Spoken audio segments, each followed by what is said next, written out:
presse internationale, Hélène Fratt, comme tous les matins. Bonjour Hélène. Bonjour Pauline. À la une, l'Iran, la déclaration du chef des Pasdaran, les gardiens de la révolution iranien. Il a annoncé hier la fin de la sédition après une semaine tout juste de contestation. Alors que le mouvement a fait une vingtaine de morts et entraîné des centaines d'arrestations, les Pasdaran sifflent la fin de la partie, annonce L'Orient le Jour, qui montre, on va le voir à la une, l'image d'une manifestation de soutien au régime, au cours de laquelle des slogans tels que « mort à l'Amérique » et « mort à Israël » ont été lancés.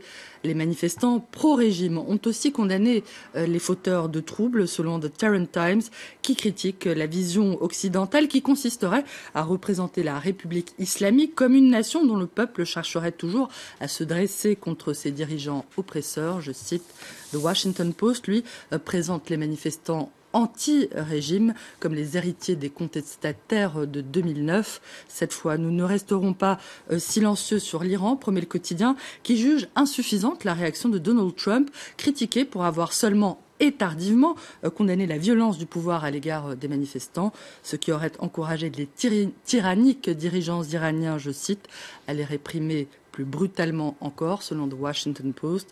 L'annonce de la fin de la sédition marquera-t-elle la fin de ce qu'Al Arabe présente comme le printemps iranien? Le quotidien panarabe de Londres espère encore qu'il n'en sera rien.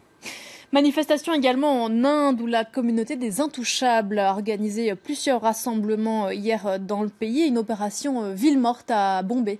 Ces manifestations ont été déclenchées par des rixes le 1er janvier entre des militants d'extrême droite proches du parti au pouvoir, le BJP, et des membres de cette communauté. À l'issue de ces affrontements, un jeune intouchable est mort, provoquant une vague d'indignation d'après The New Indian Express. Une indignation que ne partage visiblement pas The Times of India, qui juge que les autorités indiennes n'ont pas réagi avec suffisamment de fermeté face aux intouchables, laissant leur rassemblement dégénérer. La police a regardé sans réagir les foules qui ont pris Bombay en otage, titre le journal. Et pour mieux comprendre les raisons de la colère de ceux qu'on appelle les Dalits en sanskrit, il faut regarder du côté de la presse britannique. The Independent notamment explique que leur mobilisation est surtout liée à la déception des Intouchables face au nouveau gouvernement issu du BJP, dont les discours sur le développement auraient réveillé leur espoir de bénéficier d'un progrès social et d'accéder enfin à de meilleurs emplois. Ces rêves, aujourd'hui brisés, se seraient transformés en colère, selon le journal, qui dit d'ailleurs craindre des troubles plus importants encore à l'avenir. Tout autre chose à présent, la publication en Allemagne d'un rapport qui devrait relancer les polémiques sur l'arrivée de migrants depuis 2015, plus d'1 million de personnes. Selon cette étude citée par la télé publique allemande, la Deutsche Welle, et commandée par le gouvernement à un groupe d'experts, le nombre de crimes violents aurait augmenté de près de 10% en 2015 et en 2016, outre-Rhin, où plus de 90% de cette hausse est attribuée à de jeunes migrants.